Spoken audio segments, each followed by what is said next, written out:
তিলোত্তমার শরীরে একাধিক আঘাতের কথা ময়নাতদন্ত রিপোর্টে উল্লেখ করেছেন ফরেনসিক বিশেষজ্ঞরা। আরজি করে ধর্ষণ খুনের ঘটনায় এখনো পর্যন্ত গ্রেপ্তার একা সঞ্জয় রায়, নাকি নারকীয় এই হত্যাকাণ্ডের পিছনে রয়েছে অনেকের হাত? সেই উত্তর এখন অধরা। উত্তরের খোঁজে আরও একবার ধৃতের লালারস এবং দাঁতের কামড়ের নমুনা সংগ্রহ করা হয়েছে। দিল্লি সিএফএসএল এর দ্বারস্থ হয়েছে সিবিআই। দিনে দুবার ব্যবহার করো স্টপেজ ক্রিম আর নিজেকে রাখো evergreen কেয়াশেড aroma therapy stoppage cream, আর খুঁজে পাও নতুন আমিকে। বুধবার ফরেনসিক বিশেষজ্ঞদের নিয়ে প্রেসিডেন্সি সংশোধনাগারে গিয়েছিলেন সিবিআই এর আধিকারিকরা। সেখানে সঞ্জয় রায়ের মুখের লালারসের নমুনা সংগ্রহ করা হয়। একই সঙ্গে সঞ্জয়ের দাঁতের গঠনের নমুনা সংগ্রহ করেন ফরেনসিক বিশেষজ্ঞরা। তিলোত্তমাকে ধর্ষণ খুনের ঘটনা তদন্তে কেন সঞ্জয়ের দাঁতের নমুনা সংগ্রহ করার প্রয়োজন পড়ছে?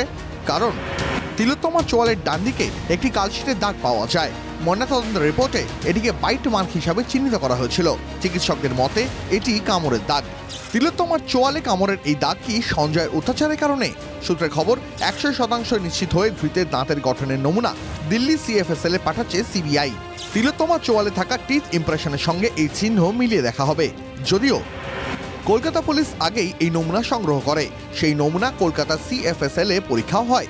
সেই ডিএনএ রিপোর্ট অনুযায়ী বাইট মার্কের সঙ্গে সঞ্জয় লালারসের নমুনা মিলেছে। তবে কলকাতা সিএফএসএল এর রিপোর্টে সিবিআই সন্তুষ্ট নয় বলেই খবর। তাই কলকাতা সিএফএসএল এর রিপোর্ট যাচাই করতে এইমস এর বিশেষজ্ঞদের পরামর্শ নেয় সিবিআই। কলকাতার রিপোর্টে বেশ কিছু সংশয় রয়েছে, তাই দিল্লি সিএফএসএল এর কাছে নমুনা পাঠানোর সিদ্ধান্ত। ফের যাচাই করলে অন্য কোনো সূত্র পাওয়া গেলেও যেতে পারে বলে মনে করছে সিবিআই। এক্ষেত্রে সঞ্জয়ের দাঁতের গঠনের ছবি সংগ্রহ করেছেন বিশেষজ্ঞরা। এরপর প্রথমে জোরে ও পরে আস্তে কামড়াতে বলা হয় সঞ্জয়কে। সেই কামড়ের নমুনাই এবার দিল্লি সিএফএসএল এ পাঠাবে সিবিআই। বুধবারের পর বৃহস্পতিবারও জেলে গিয়ে সঞ্জয়ের থেকে নমুনা সংগ্রহ করেছে সিবিআই।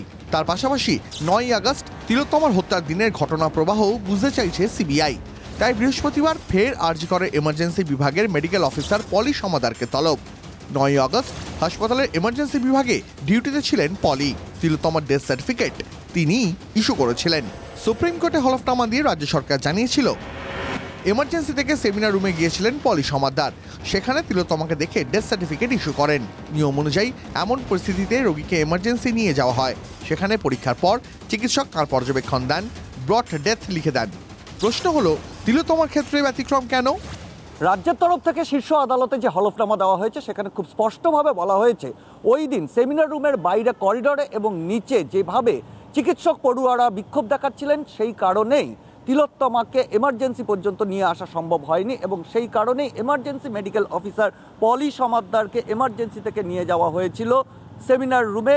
আদৌ সেদিন পরিস্থিতি ওই রকম ছিল কিনা, সেদিন তিলোত্তমাকে নিচে নিয়ম অনুসারে এমার্জেন্সিতে নিয়ে যাওয়া যেত কিনা, সেদিন এতটাই বিক্ষোভ কি ছিল যাতে নিয়ে যাওয়া সম্ভব হতো না, এই বিষয়গুলো স্পষ্ট করবার জন্য এবং পাশাপাশি 9 তারিখের ঘটনাক্রম আরও একবার পুঙ্খানুপুঙ্খভাবে জানার জন্য তাকে তলব করা হয়েছে বলে জানা যাচ্ছে। ক্যামেরায় কল্যাণের সঙ্গে সিজার, TV9 বাংলা।